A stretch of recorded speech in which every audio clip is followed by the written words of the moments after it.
started. I think there may still be people wandering in, so please be nice in letting them get some seats. First of all, I am supposed to make sure that I say happy birthday, Mick Bailey. Have a great day.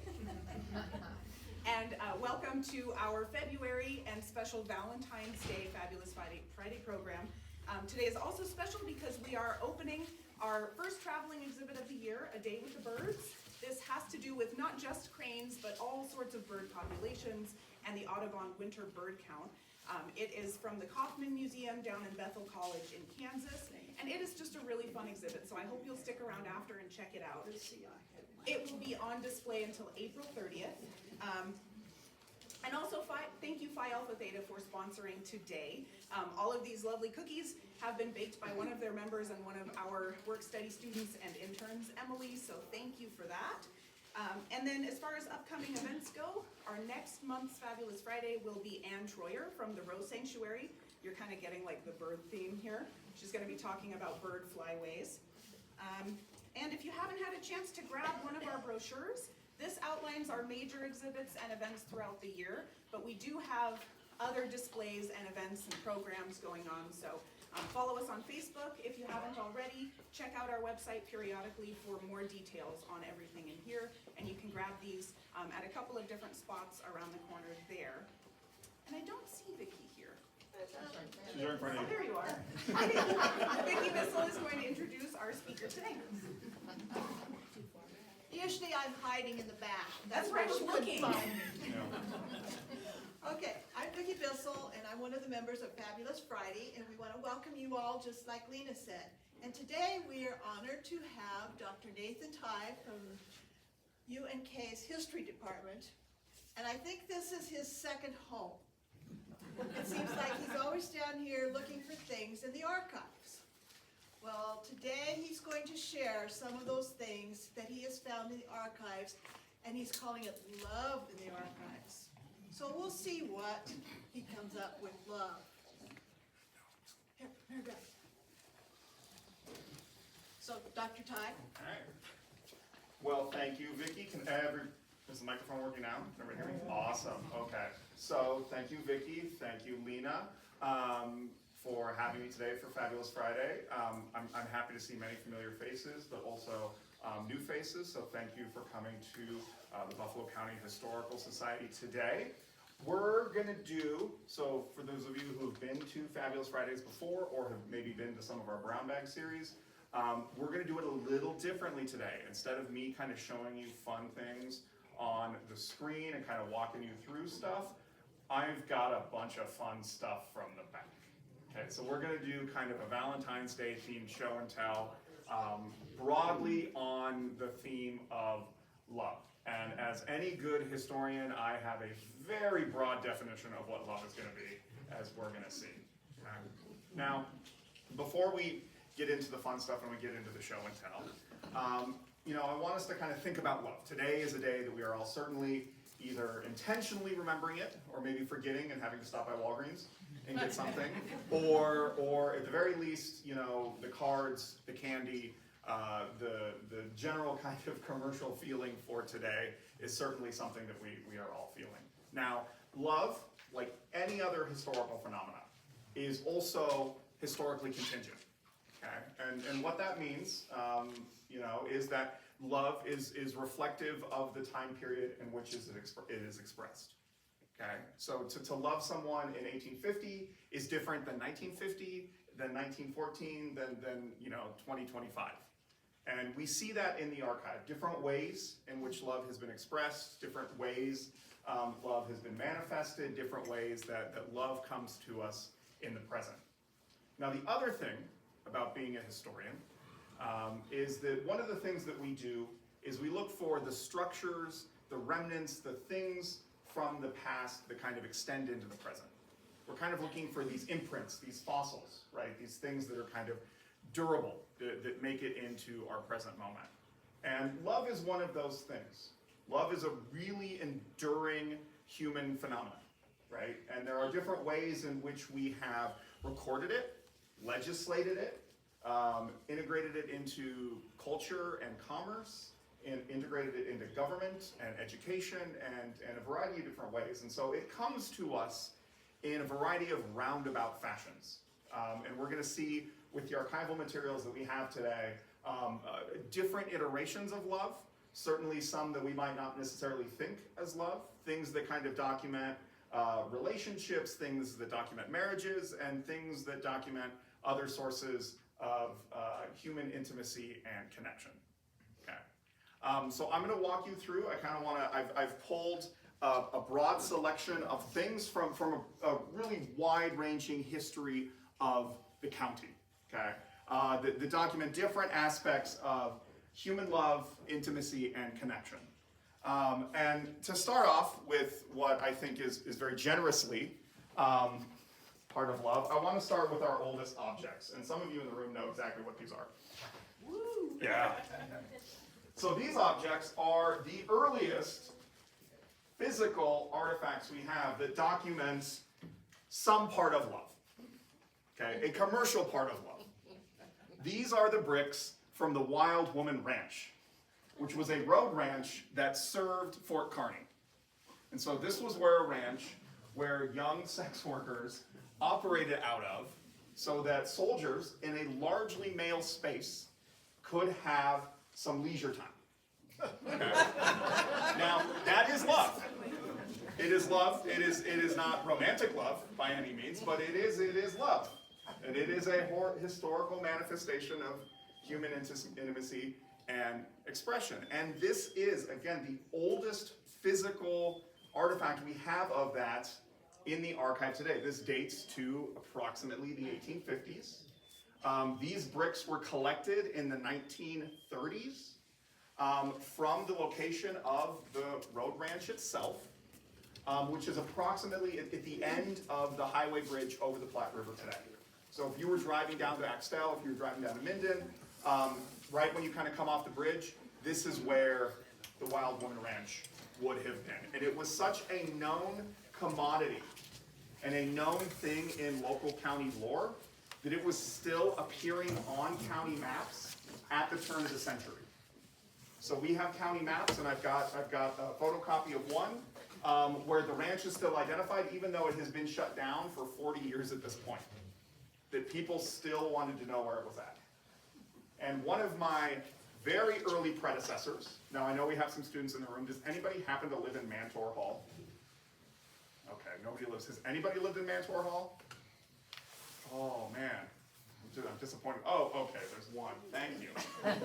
We have Mantor Hall on campus. It's one of our dormitories, and it's named after Lyle Mantor, who was a history professor. They don't name dorms after history professors anymore. It's disappointing. But in the 1930s, when he was working on his dissertation at the Iowa State on the history of Fort Kearney, he walked around the property south of the river, worked with local farmers and the children of homesteaders and folks who knew, who in their living memory knew people who had been at Fort Kearney, who had stayed at Fort Kearney, or had been to the ranch. And he was walked out to the ranch site and pulled these bricks out of the fireplace. And then these were donated to the Trails and Rails Museum very early on, about 1973, 1974, based on our collection information. So very early parts of our collection. Okay. And unfortunately, it doesn't really tell us anything about love. It just tells us they had a fireplace at a road ranch outside Fort Kearney. We know through other kinds of materials that are not in our archive here what this was, but it tells us, right, that the young men at the fort were seeking intimacy and relationships, right? And that women were coming to this area to provide those opportunities, if you will. Love, not romantic love, but a type of love. And again, the earliest kind of physical representation or archival presence that we have for that in our collection. Now, we have other types of examples of ways in which love is recorded and comes to us in different types of documentation. And for those who have spent time in the back know we have a lot of marriage licenses, right? As the repository for the marriage licenses for the city and for the county, we have a wealth of information of the legalized recognition of love. Now, assuredly, we have thousands of these, and not every single one was a loving marriage. We can probably attest, we can cross-reference with some of the divorce records we probably have in the back to learn that information.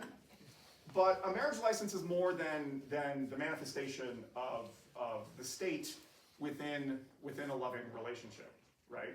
It's also a communal document, okay? And it tells us a lot about what is going on in a community and can reveal to us a lot of information about the individuals being married.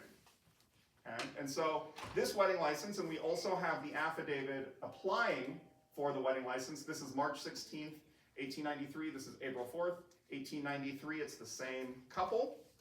And this is the wedding license for a gentleman by the name of James T. Galloway and to his fiancée, Eliza Riley. Now, they are married. It is actually the second marriage for Eliza. And in the wedding license, we have the witnesses that are attending the wedding ceremony, George Buxton and Annie Trice. Okay? So we see a community. Somebody came and witnessed this wedding. Now, for those who might know this story a little bit more, this is Eliza Galloway. This is the formerly enslaved woman who worked at the Frank Museum and worked for a variety of different families here in town. James Galloway was her second husband and would later be arrested and detained at the asylum in Hastings, where he ultimately passes away. But what this tells us, that this is an early African-American marriage here in Kearney. This is 1893. The state of Nebraska will actually ban interracial marriage in 1911. It won't be repealed until 1963. But what this tells us actually is about the witnesses, George Buxton and Alice Trice. We know that there is a small African-American community, and community is the key word here. George Buxton is a member of the Prince Hall Masonic Lodge in Grand Island, and is also works at a hotel in Grand Island, and is also African-American. Alice Trice is also African-American, lives in Grand Island, also works at local hotels. And so we know that other African-Americans in central Nebraska know one another. They have established a community, and they are witnessing one another's important lifelong events, okay? And we don't have documentation of this in any other way, okay? It's not being reported in the paper necessarily that people are visiting each other, or that they're friends, or that they even know each other, okay? And so this marriage license that is both simultaneously a recognition of their love is also documentation of community, right? Because as we all know, love is also very much a communal emotion. It's a communal thing. That's why weddings, depending on your budget, can be very large. You want to invite everyone and have them share in your special day. And so we know who you invite to your wedding can be very important, as this document tells us with Eliza and James. It's also one of the few documents that we have that James actually signed. We do know that Eliza did not have strong literacy, but we do know James does. He does sign these documents. Eliza does not, unfortunately. We also have a lot of Valentines that pop around the archive. Again, when we think of ways in which love is conveyed to us from the past into the present, we have a wide range of Valentine's Day cards that are sent on Valentine's Day from across the country. This one is sent to Kearney from Illinois. This one is sent from Newark, Nebraska, which is now a ghost town down in Kearney County. This one's not actually postmarked, so probably was not sent. And this one came from Ravenna all the way to Pennsylvania. Okay. So we can see long distance connections, that people are sending Valentines wide and far to family, to friends, to boyfriends, to girlfriends, to prospective girlfriends and boyfriends and others.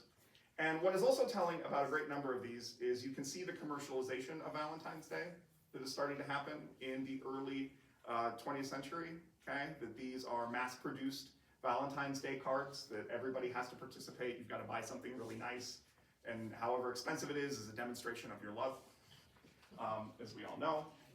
We also see personalized Valentine's Day cards. This one is actually a mass-produced image of couples on benches canoodling. from 1909, but then has been customized to say the city park in Kearney. So you simultaneously have like this kind of connection that there is a lover's lane or some space where you're supposed to go on a date at the city park here in Kearney, which at this time period it's not quite Harmon Park. It's the 4th Ward Park, but it's now Harmon Park. And so we see then also documentation of public intimacy. Where do you go on a date in 1908? You go to the park and you sit on a bench, and all the benches are filled. Okay. And you can come and take a closer look in a bit. And it's not just Kearney. This is actually a locally produced Valentine's Day card for the Lover's Lane in Ravenna. So it's just a tree-lined path, okay, nondescript, a little private, and doesn't tell us anything about what happens there, just says Lover's Lane. And again, the context that we're supposed to ascertain from this, again, kind of understanding about dating and other things in 1911 when this was sent, is that this was a space where couples would walk, couples would talk, and couples would spend time, is what we're supposed to understand from this. Okay. And so these are incredible documents. Again, that they're fleeting. They kind of, again, just give us this really brief moment into kind of Valentine's Day, courtship, but also is kind of telling us how dating is changing. In this time period, okay, we're moving from front porch with an elderly relative there to watch you, okay, the kind of courtship model that has been really popular in the 1870s and the 1880s. By the early 1900s, you're shifting more towards dating as we see today. Youth have a little more disposable income as they're getting jobs and they're kind of entering the economy in different capacities. Folks are moving largely to urban centers, and so you don't necessarily have the relatives who can, keep an eye on the kids anymore. Okay, we're not quite there yet, but once we get the automobile, it's going to be a mess for courtship and dating. Really going to change for everybody. We also have other ways in which courtship and dating and kind of the different rituals for love are documented in different ways. And we have here a scrapbook from the Kearney Military Academy, which was located over on the east side of town. And it is no longer, for a long time, had been the St. Luke's home. All the buildings are gone. But was a private high school and college preparatory school that was run by the Episcopal Church. Largely under the supervision and the inspiration of St. Luke's Parish here in town, when St. Luke's was a cathedral for the early years until Bishop George Allen Beecher, his wife didn't like Kearney, so they moved the cathedral to Hastings, where the pro-cathedral remains. So what we have are dance cards.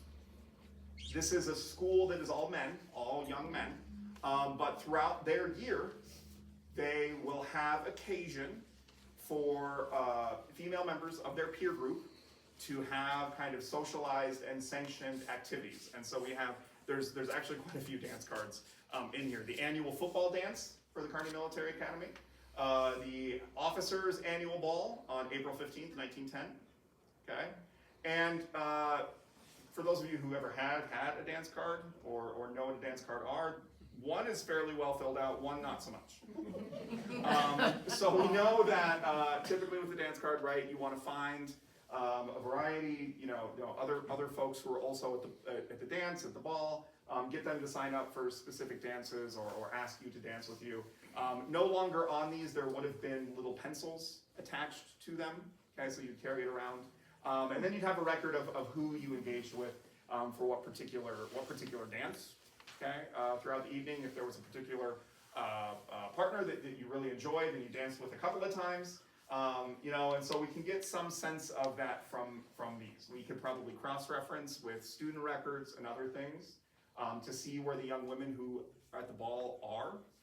We can also look through other parts of the scrapbook to see, did any of these couples start dating? Did they ever pursue any sort of romantic relationship? But it tells you the level too of production that is going into setting up events for youth to find prospective partners, right? The production of these are fairly nice paper. You're having to do some engraving and doing some printing, adding pencils, doing everything. I mean, this is today, you don't do this for a dance, right? You just put on some music and maybe put a punch bowl out, right? It's not to the level of dance cards. Now, we also see with the commercialization and the effort and the labor that goes behind Love with this lovely photo of a Kearney institution. This is a photo of Kearney Floral, okay, from turn of the century. Long-standing institution where I'm sure a great many of you have a bouquet coming, or hopefully will get a bouquet coming from today. What we notice in this photo, again, Kearney Floral, much smaller than it is today, still located where it is today, but the very large greenhouse in the back, okay? We can also think about the economy of love, right? Does the weather look good outside to grow roses? No. And what we know today, Kearney Floral doesn't have large greenhouses like this. They're not actually producing flowers in-house. The vast majority of flowers that are going to be given out today come from Colombia, where they have massive plantations where they grow roses and other flowers in more tropical climes year-round. So this is also showing us the shift and the change in the economy of love locally. That we're no longer, again, producing, we don't have greenhouses, we're not producing our flowers in-house year-round. Now you can get a rose any time of the year, right, at Kearney Floral or at Hy-Vee or, wherever. So we also, again, have these types of changes. We also see, again, that there is a demand, that we have a very early and durable florist in town. A lot of people in Kearney are getting a lot of nice bouquets and have for a very long time. So that also tells us something about the community. Not every town in Buffalo County has a florist, certainly, right? What year would you say that is? Oh, this is an A.T. Anderson. I'm guessing this is based on the hats, like 05. Yeah, roughly. It's unfortunately always right on the back of the photos when it's from. That's really helpful for us.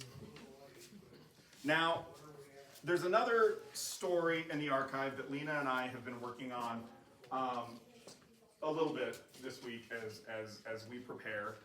It's probably, in terms of love, one of the best documented stories that we have. When you think about your own romances, your own marriages, your own dating history, so on and so forth, what kind of historical records might you have?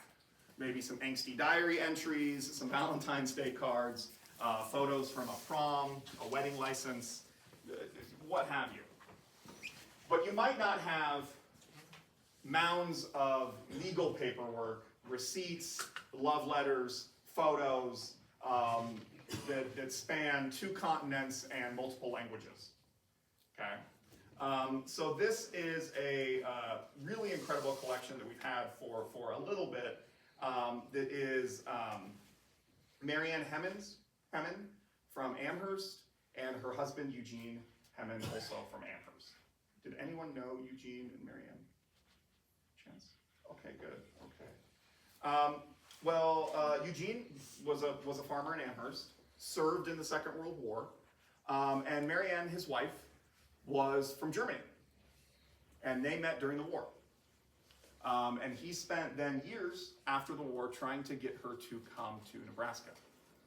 And they gifted their materials here to the museum, including their love letters and all of the physical documentation that it took to get her over here. The other thing that we know about love is that love is difficult, love is challenging, and love oftentimes knows no bounds, right? Sometimes you do fall in love with a very nice German. And upend your life. Not pointing to anybody in the room, but it's a wonderful thing to do. But it's really well documented in a lot of the information that we have. We have here the affidavit that Eugene filled out in 1947 for the federal government, describing their first meeting. How many of you have a signed, notarized document describing your first date? That sounds terrible, right? Like, why would you do that? This affidavit is to state the circumstances under which I met my fiance. Again, nobody wants to put this under oath. I met Miss Marianne Mowinski on the evening of August 12th, 1945 at our club, where we held parties and dances to entertain the soldiers of our company. I was introduced to my fiance by a friend of mine who played the drums in the orchestra. We went together for the rest of the time I was in Germany until I left for the United States. During this time we became engaged, and this was the last week in November 1945. We have corresponded with each other ever since I've been back to the States, and in her letters she has agreed to our marriage and will be married shortly after arrival to the United States. We will be married in Amherst, Nebraska. I've also agreed to marriage, and I am financially able and willing to support her. Incredible document, again. Also thinking about what were Marianne's conditions in Berlin. Okay, what was her life like if she has also survived the war as a civilian? Okay. And she tells us, she did an interview with the Kearney Hub later in life where she talks about, she was a nurse. She's originally from Danzig, which is now in Poland, right? Yes. Yeah. And, but had gone to Berlin, she had lost most of her family and she worked as a nurse. Okay, and had survived the war. And as she tells the story, because she also, in her oral history with the Kearney Hub, the interview, she talks about how it was an interpreter friend of hers who said, hey, I know this officer, he's a really nice guy, I want to introduce you to. Okay, and so this must be the drummer in the band. And she's like, okay, we'll go on a couple of dates. And she has season tickets to the opera in Berlin. Okay, and he goes, and he's a lovely farm kid from Amherst. Opera's really not his thing. He falls asleep. And so she tells us this in the interview, that he is just bored, falls asleep, and she actually scoots over a couple of seats away so people don't see her sitting with the American servicemen asleep at the Berlin Opera. But despite those differences, they continue to see each other in 1945 in Berlin, which you can imagine, you've certainly seen those photos. Berlin is not a happy space in 1945. Most of the city has been destroyed, right? It is now under the control of the British, the French, and the Soviets, right? This is a difficult space to live. And he could just as easily have said, this was fun, I'm gonna forget about you, when he went back home. But he didn't.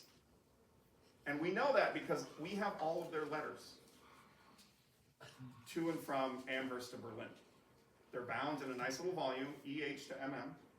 They were very important to the family. And when you start reading them, they're all in German, okay? Now, Eugene doesn't speak German that well, but he has a mother-in-law who's German. And so the early letters, she's writing to her future daughter-in-law. And so they're a little formal, they're a little, as you can imagine, right? Your mother-in-law is writing to your girlfriend for you. That's fine. But the tone changes as he improves his German. He obviously has some competency, okay, growing up with German-speaking parents. And there's a tone shift in the letters. And Lena's actually the one who found the letter where you can really see the shift in tone, because there's lipstick on it. That he has started writing the letters, and on the parts of the letters where he says that I send my kisses to you, she has also kissed. Wow. And so again, the most fleeting of emotions from amidst, the tumult of the Second World War. Okay, really well documented for this couple. Now, thinking of other ways you can document love. Love letters, affidavits on your first date. Really great evidence. But there's also other ways that we can think about how we would have documented this relationship. And one of the things, again, when we were working with this collection that popped out was a receipt, still with the envelope. Okay. Now, it's from the fall of 1948. It's a receipt to Marianne with a gift from Eugene from Amherst. Okay. And the type of package says food. And her return address is the Berlin airport. Does anybody know what's going on in Berlin in 1948? Airlift. Yeah, he is sending care packages to his fiance during the Berlin airlift. And he saved the receipt, Wow. right? This is love. Like, despite a Soviet blockade and the combined efforts of the Allied forces, sans the Soviets, to feed the people of West Berlin, right? That amidst all of that, he is sending her what he can, right? This is love. This is also a receipt for food aid, but it's love. Okay, and it was important enough to them that it came to us in the collection. Okay, but we know things were difficult for Marianne. She also tells us in the interview that it was very lonely coming to Amherst. Okay, she's got season tickets to the Berlin Opera. She is an urbane German woman, and she moves to Amherst and discovers they don't have electricity. And so she talks about this in the interview. She says things were really hard at first, that she was very lonely. She talks about crying for 24 hours a day. Really difficult. There's nobody to talk to except your mother-in-law and your husband. That the lack of resources compared to what she's used to. Again, one of the cultural capitals of Europe. And eventually, though, things do improve. She talks about sitting in church services and crying silently, and Eugene just handing her a handkerchief. But then things change when they start having kids. And that's how she actually closes out her interview. She says, I'm not lonely anymore once we started building our family. Okay. So this is, of the relationships that we have documented in our archive, this is one of the most extensive relationships that we have. Okay, again, not just because we have notarized affidavits for the first date, but all of the information to bring her over. All of the effort that he had to do, all of the arm twisting that he had to do. Okay, he's getting his employers to sign affidavits saying that he's a good employee and he's got money. The bank is providing statements saying that he can support her. He's writing to FDR, he's writing to the federal government, he's writing to everybody he can to try to get her over. And she does, and she ultimately passes away in 2011. So becomes and spends most of her life in Buffalo County.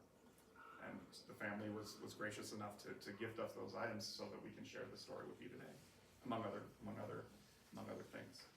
So we have other ways to document love. Hey, Logan, can you hear me? Yeah, thank you, sir.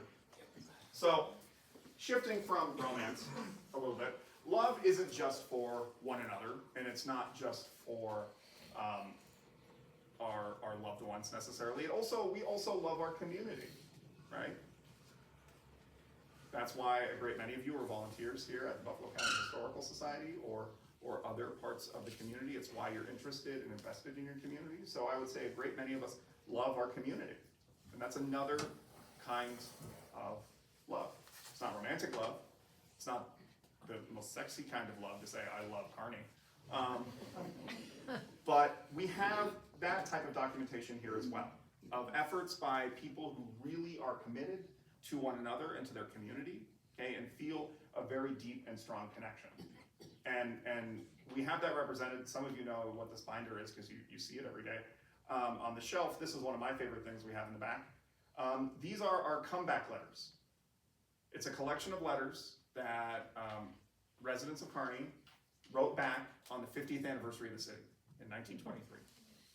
There was a concerted campaign to write to everybody who had left for one reason or another, people who had gone to Kearney State Normal School, kids who had found work elsewhere, extended relations, descendants, anybody, and they all wrote back talking about how much they loved Kearney.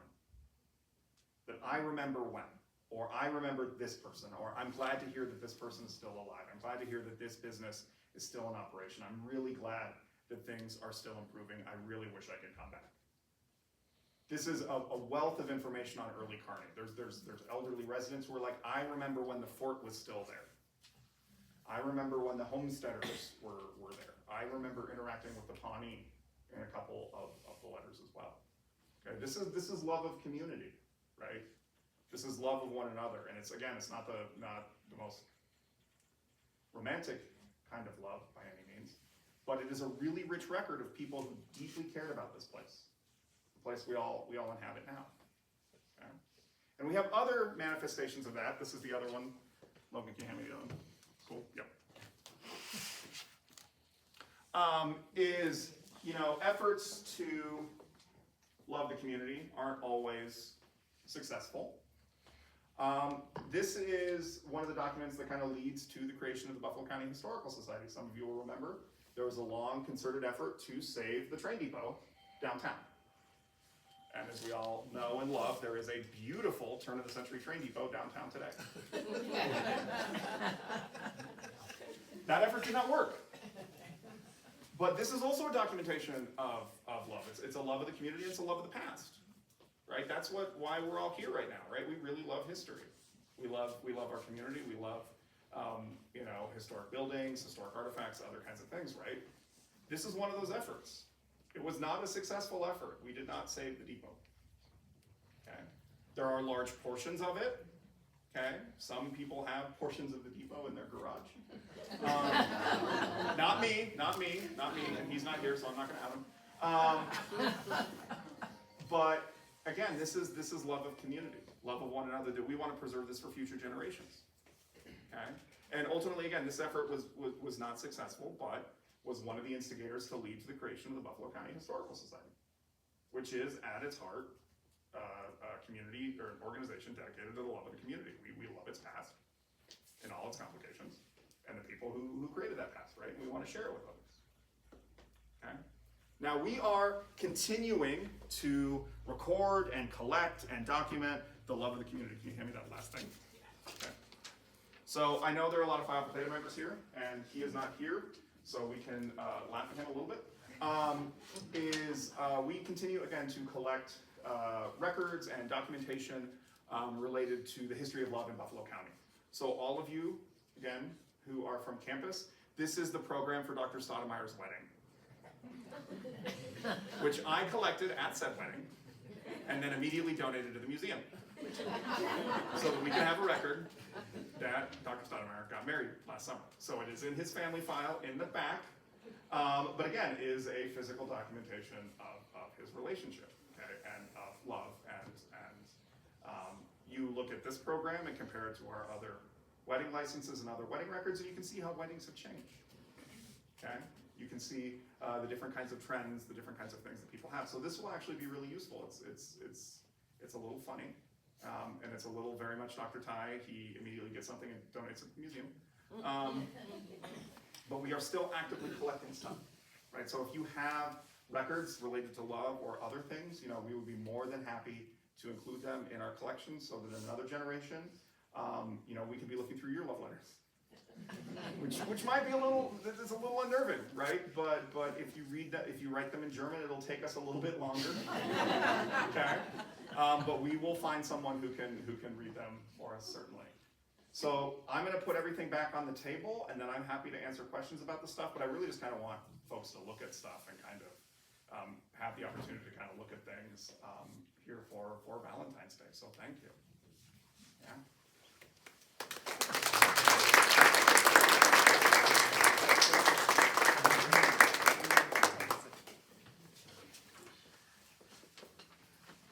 Thank you, Dr. Ty. That was very interesting and talks about all kinds of love. All sorts of love. Yeah. There's lots of love. So please come up and look at all of his things that he has on the table. And do be careful because I know there's coffee about, so please don't. Yeah, please no don't drop cookies and coffee. drinks over the documents. Nathan, those